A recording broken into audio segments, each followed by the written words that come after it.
Welcome to SS news. నేను మీ శిరీష. ఇవాల్టి ముఖ్యాంశాలు. Headline sponsored by GNR golden diamonds, YSR junction, Narasannapeta. Santali భాషలో రాజ్యాంగాన్ని ఆవిష్కరించిన రాష్ట్రపతి ద్రౌపది ముర్ము. వాజ్పేయి 101వ జయంతి సందర్భంగా లక్నోలో రాష్ట్రీయ ప్రేరణా స్థల్ను ప్రారంభించిన ప్రధాని మోడీ. ప్రజా రాజధాని అమరావతిలో వాజ్పేయి జయంతి ఉత్సవాలు.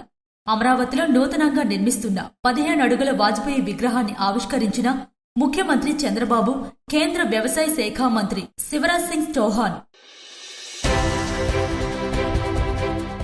మార్చి 1 నాటికి కలెక్టరేట్ భవనం సిద్ధం కావాలని రాష్ట్ర వ్యవసాయ శాఖ మంత్రి కింజరాపు అచ్చెన్నాయుడు ఆదేశం. నంద్యాల జిల్లా ఆలగడ్డ మండలంలో ఘోర ప్రమాదం. తిరుపతి నుంచి హైదరాబాద్ వెళ్తున్న కారు అదుపు తప్పి డివైడర్ను దాటి ఎదురుగా వస్తున్న ప్రైవేట్ ట్రావెల్ బస్సును ఢీ. ఘటనలో 4 మృతి.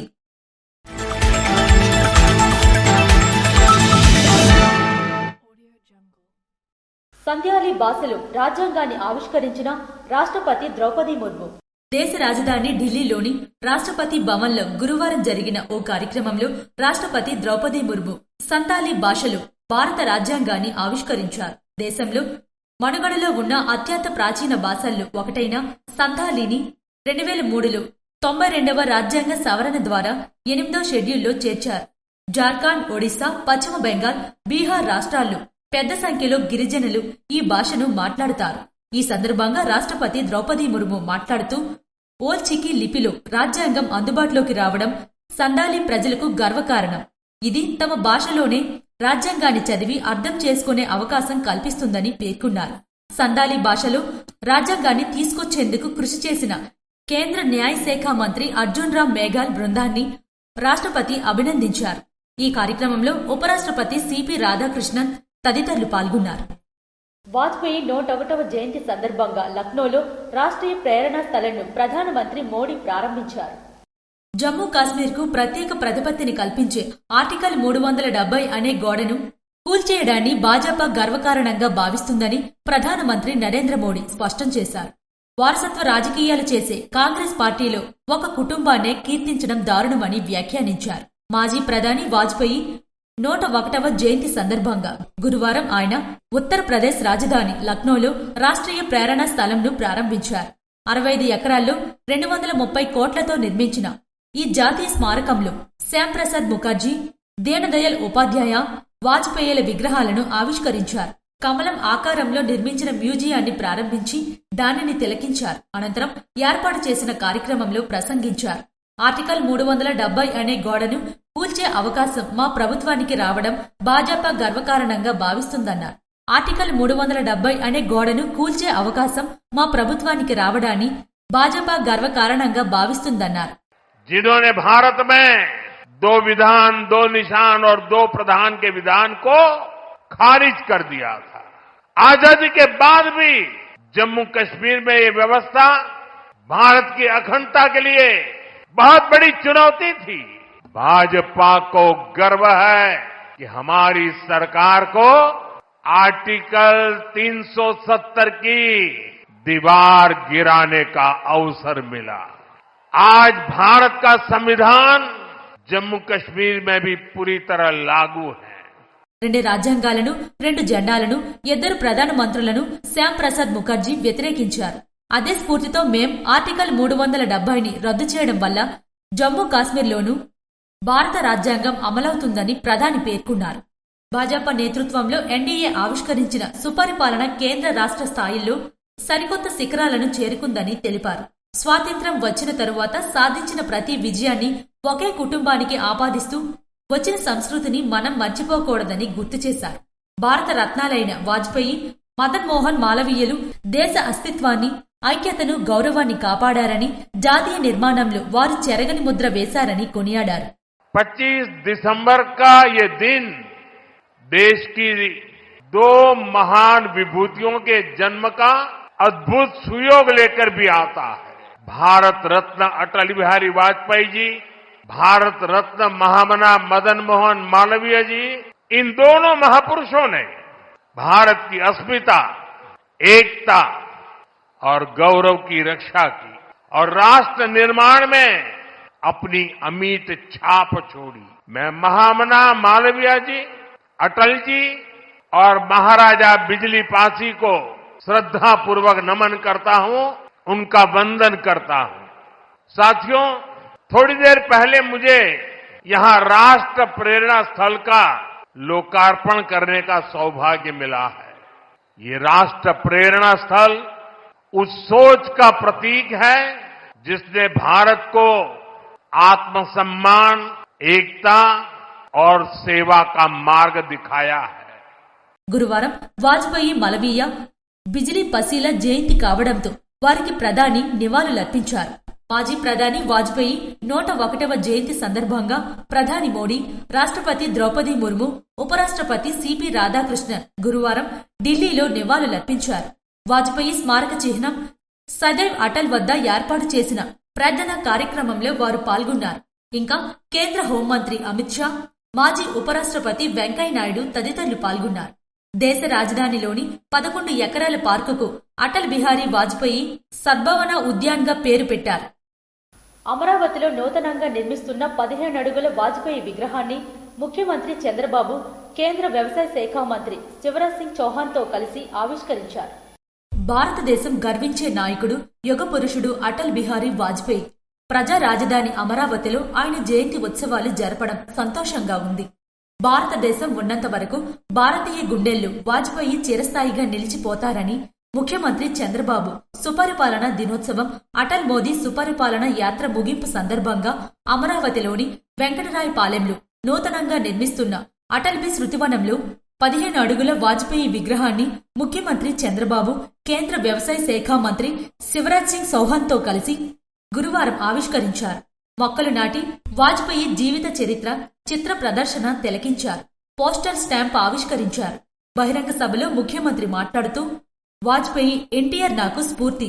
వీరిద్దరి చరిత్ర, చేసిన పనులు ప్రజలకు శాశ్వతంగా గుర్తుండేలా అమరావతిలో శృతివనాలు తీర్చిదిద్దామన్నారు. దేశ ప్రగతికి గట్టి పునాది వేసిన వ్యక్తి, దేశానికి సుపరిపాలనను పరిచయం చేసిన నాయకుడు వాజ్పేయి. ఆయన నాయకత్వం కాంగ్రెస్ కు వ్యతిరేకంగా పోరాడిందన్నారు. కాంగ్రెస్ వ్యతిరేక సిమెంట్ కు ఎన్టీఆర్ బీజం వేశారు. నేషనల్ ఫ్రంట్ ద్వారా కాంగ్రెస్ తర పార్టీలను ఏకం చేశారు. ఎన్టీఆర్, వాజ్పేయి చాలా చనువుగా ఉండేవారు. 1984లో ఇందిరాగాంధీ ఎన్టీఆర్ ప్రభుత్వాన్ని రద్దు చేస్తే ఎన్టీఆర్ కు అద్వానీ, వాజ్పేయి మద్దతుగా నిలిచారు. అబ్దుల్ కలాంను రాష్ట్రపతి అభ్యర్థిగా వాజ్పేయి ఎంపిక చేయడం, అందులోనూ నేను భాగస్వామిగా ఉండడం నా అదృష్టమని సీఎం పేర్కొన్నారు. ఆయన జీవితంలో ఆయన ప్రధానిగా ఉన్నప్పుడు నాకంటే సన్నిహితంగా ఉన్న వ్యక్తులు కనపడరు. నేను చాలా సన్నిహితంగా ఆయనతో ఉన్నాను. ఆయన చేసే ఆలోచనలు తెలిసిన వ్యక్తిని. ఈ రోజు ఈ దేశంలో ఆర్థిక సంస్కరణల తర్వాత దేశ ప్రగతికి ఒక స్ట్రాంగ్ ఫౌండేషన్ వేసిన వ్యక్తి అటల్ బిహారీ వాజ్పేయి అని చెప్పి కూడా నేను మీకు తెలియజేస్తున్నా. నాకు ఇప్పుడు కూడా జ్ఞాపకం ఉంది. ఏదైతే అణు విద్యుత్ వచ్చినప్పుడు దానికి కారకులైన వ్యక్తి అబ్దుల్ కలాం గారు. ఆ నాయకుడిని నేను ఒకసారి చూస్తే సెక్రటరీ డిఆర్డీఓగా, చీఫ్ సైంటిఫిక్ అడ్వైజర్ గా ఆనాటి ప్రధానమంత్రి వాజ్పేయి గారి దగ్గర ఉండే పోఖ్రాన్ 2ని సూపర్వైజ్ చేయడమే కాకుండా రూపకల్పన చేసి ఆపరేట్ చేసిన వ్యక్తి అబ్దుల్ కలాం గారు. అలాంటి అబ్దుల్ కలాం ని రాష్ట్రపతిగా వాజ్పేయి గారు ఎంపిక చేశారంటే, అందులో నేను కూడా భాగస్వామిగా ఉన్నానంటే అది నా అదృష్టంగా నేను భావిస్తున్నానని చెప్పి కూడా నేను మీకు తెలియజేస్తున్నా. ఈ నెల 11 నుంచి అటల్ మోదీ సుపరిపాలన యాత్ర భాజపా ప్రారంభించింది. 26 జిల్లా కేంద్రాల్లో విగ్రహాలు పెడతామని మాధవ్ చెప్పారు. ఎన్డీఏలోని నాయకులంతా కలిసి పనిచేయాలని కోరారు. అన్ని జిల్లాల్లో కూటమి నాయకులంతా ఒక్కతాటిపై నిలిచి పనిచేశారని సీఎం చంద్రబాబు వెల్లడించారు. కొందరు నాయకులు స్ఫూర్తినిస్తారు, మరికొందరు దేశం కోసం బతుకుతారు, ఇంకొందరు స్వార్థం కోసమే బతుకుతారని జగన్ను ఉద్దేశించి చంద్రబాబు వ్యాఖ్యానించారు. పీపీపీ విధానంలో ఈ దేశం అభివృద్ధి చెందుతుందని ఆలోచించి సంపద సృష్టికి దోహదపడ్డ వ్యక్తి వాజ్పేయి. అలాంటి పీపీపీ ద్వారా 30 ఏళ్లుగా సంపద సృష్టిస్తుంటే ఇప్పుడు ఏమీ తెలియని నాయకులు విమర్శిస్తున్నారన్నారు. పీపీపీ విధానంలో ఈ దేశం అభివృద్ధి అవుతుంది. అన్ని దేశాల కంటే మనం తక్కువ కాదని ఆలోచించి దాన్ని ఆచరణలో పెట్టిన వ్యక్తి వాజ్పేయి గారు అని చెప్పి కూడా నేను మీకు తెలియజేస్తున్నా. సంపద సృష్టించడానికి దోహదపడ్డ వ్యక్తి వాజ్పేయి గారు. కొంతమంది నాయకులు స్ఫూర్తినిస్తారు, శాశ్వతంగా స్ఫూర్తినిస్తారు. కొంతమంది నాయకులు దేశం కోసం బ్రతుకుతారు, దేశం కోసమే ఆలోచిస్తారు. కొంతమంది నాయకులు స్వార్థం కోసం ఆలోచిస్తూ ఉంటారు, స్వార్థం కోసమే బ్రతుకుతా ఉంటారు. ఈ రోజు మీరు చూస్తే 100 సంవత్సరాల సందర్భంగా దేశమంతా కూడా అభినందించుతున్నాయి. దేశం మెచ్చే నాయకత్వాన్ని ఇచ్చిన వ్యక్తిని గౌరవించుకుంటున్నాం, నివాళులర్పిస్తున్నాం.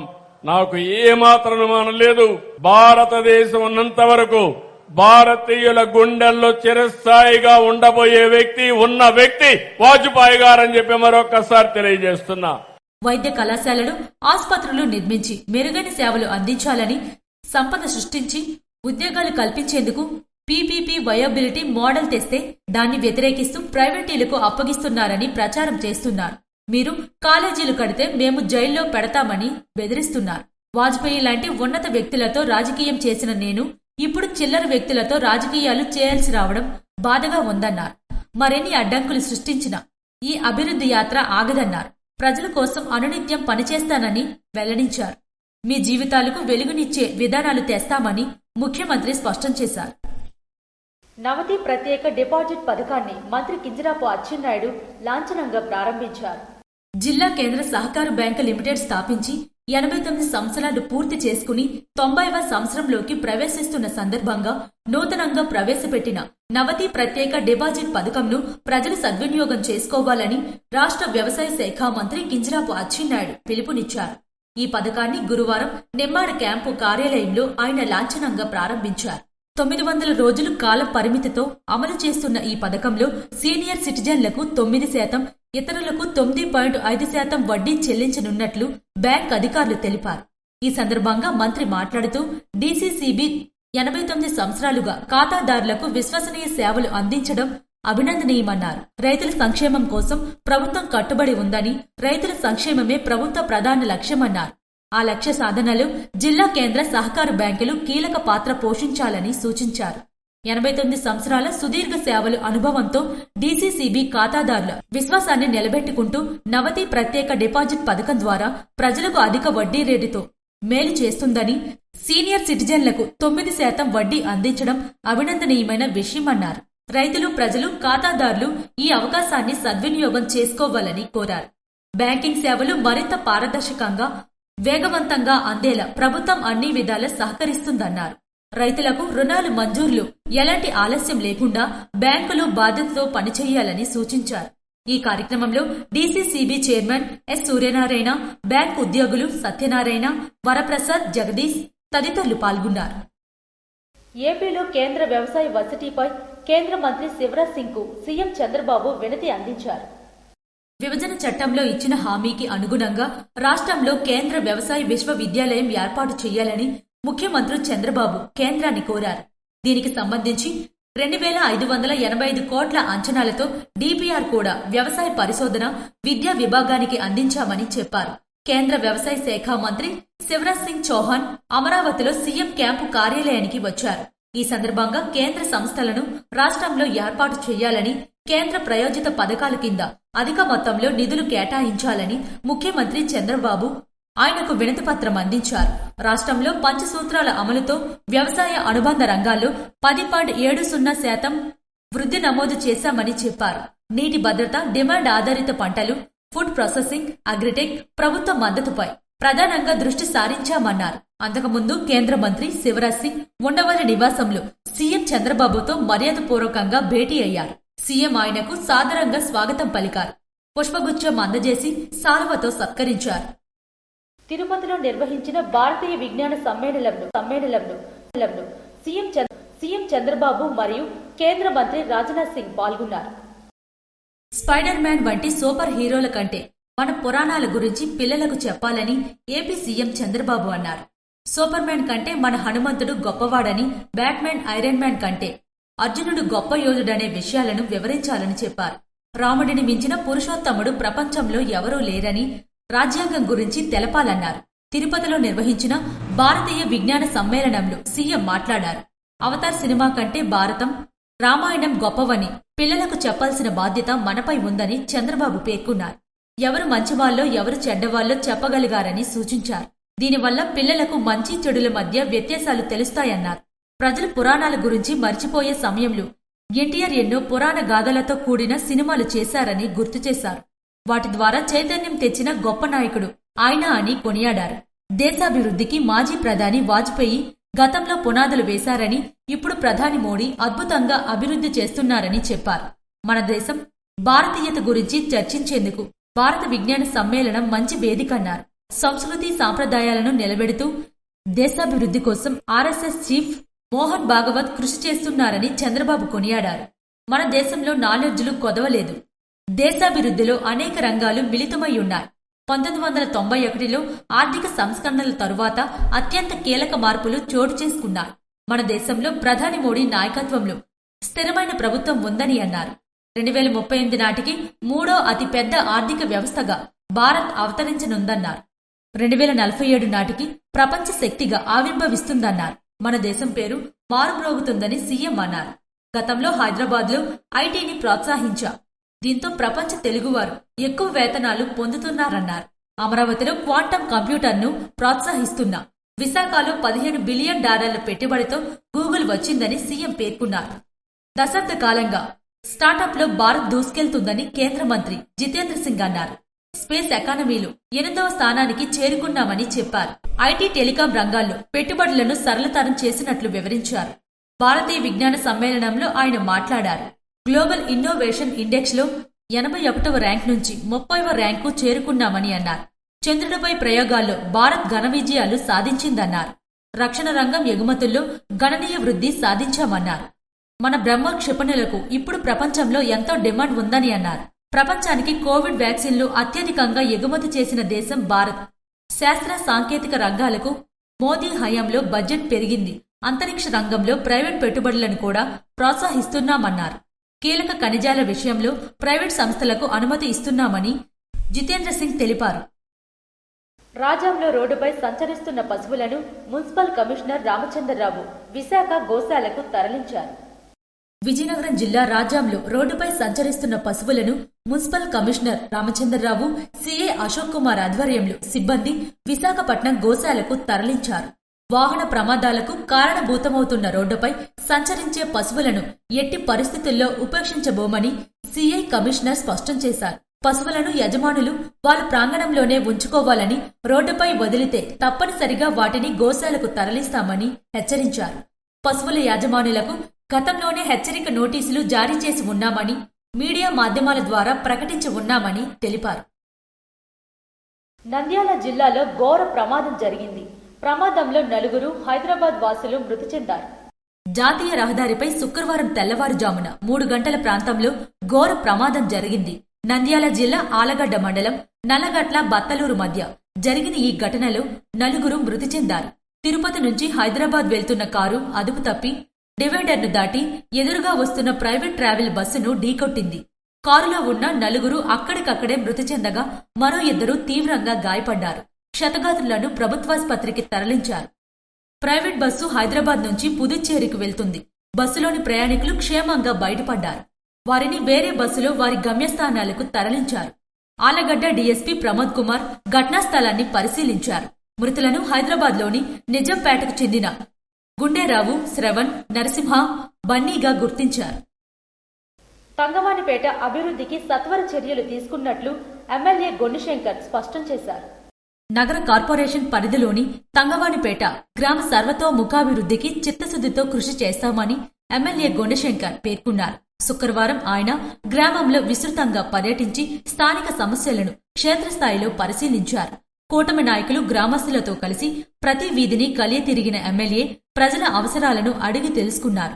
గ్రామ పర్యటనలో భాగంగా మురుగునీటి పారుదల వ్యవస్థ అస్తావ్యస్తంగా ఉండడంపై గ్రామస్తులు ఎమ్మెల్యే దృష్టికి తెచ్చారు. డ్రైనేజీ కాలువల నిర్మాణం, అంతర్గత రహదారుల పునరుద్ధరణ, తాగునీటి ఎద్దడి నివారణ, విద్యుత్ లైన్లు సరిదిద్దడం, పరిసరాల పరిశుభ్రత వంటి ప్రధాన అంశాలపై స్థానికులు విన్నవించారు. సమస్యలపై స్పందించిన ఎమ్మెల్యే వెంటనే మున్సిపల్ అధికారులతో మాట్లాడారు. గ్రామంలో అవసరమైన అభివృద్ధి పనులకు సంబంధించి వెంటనే అంచనాలు సిద్ధం చేయాలని, టెండర్ల ప్రక్రియను వేగవంతం చేసి పనులు ప్రారంభించాలని ఆదేశించారు. నాణ్యత విషయంలో ఎక్కడా రాజీ పడకూడదని, ప్రజలకు కనీస సౌకర్యాల కల్పనలో జాప్యం జరగరాదని స్పష్టం చేశారు. ఈ కార్యక్రమంలో మున్సిపల్ అధికారులు, పెదపాడు గ్రామ పెద్దలు, కూటమి నాయకులు, సచివాలయ సిబ్బంది, పెద్ద సంఖ్యలో గ్రామస్తులు పాల్గొన్నారు. నకిలీ విత్తనాలతో రైతులను నిండా ముంచేసిన విత్తనాల దుకాణదారులు. మార్కెట్లో నకిలీ విత్తనాలను అరికట్టి రైతులకు న్యాయమైన విత్తనాలు అందించడానికి ప్రభుత్వాలు కఠినమైన చట్టాలు, ఎన్ని నిబంధనలు పెట్టినా ప్రయోజనం లేకుండా పోయింది. దుకాణాల్లో తనిఖీలు చేయాలని పోలీసులు, వ్యవసాయ 2 శాఖల అధికారుల సమన్వయంతో టాస్క్ ఫోర్స్ బృందాలు నియమించి దుకాణాలపై దాడులు చేసినా నకిలీ విత్తనాలు మార్కెట్లో చలామణి అవుతూనే ఉన్నాయి. విజయనగరం జిల్లా రాజా మండలం లక్ష్మీపురం గ్రామానికి చెందిన రైతు తాడిరాము 20 రోజుల క్రితం 5 ఎకరాల్లో మొక్కజొన్న విత్తనాలు వేశామని, కానీ నాణ్యత లేని నకిలీ విత్తనాలతో మొలకలు రాలేదని కట్టదడి పెట్టుకున్నాడు. రాజంలో ఉన్న విత్తనాల దుకాణం నుంచి మొక్కజొన్న విత్తనాలను రైతులు తీసుకువచ్చారు. మంచి విత్తనాలు ఉన్నాయని దుకాణదారులు నమ్మించి రైతులకు అంటగట్టారు. వ్యవసాయ అధికారులకు ఫిర్యాదు చేసినా భూమిలో పోషక లోపం ఉందని చెప్పి అధికారులు దుకాణ యజమానులకే వత్తాసు పలుకుతున్నారని రైతులు అంటున్నారు. విజయనగరం జిల్లా అండి, రాజా మండలం అండి, లక్ష్మీపురం విలేజ్ అండి. నేను థర్డ్ రామ్ అండి రైతు.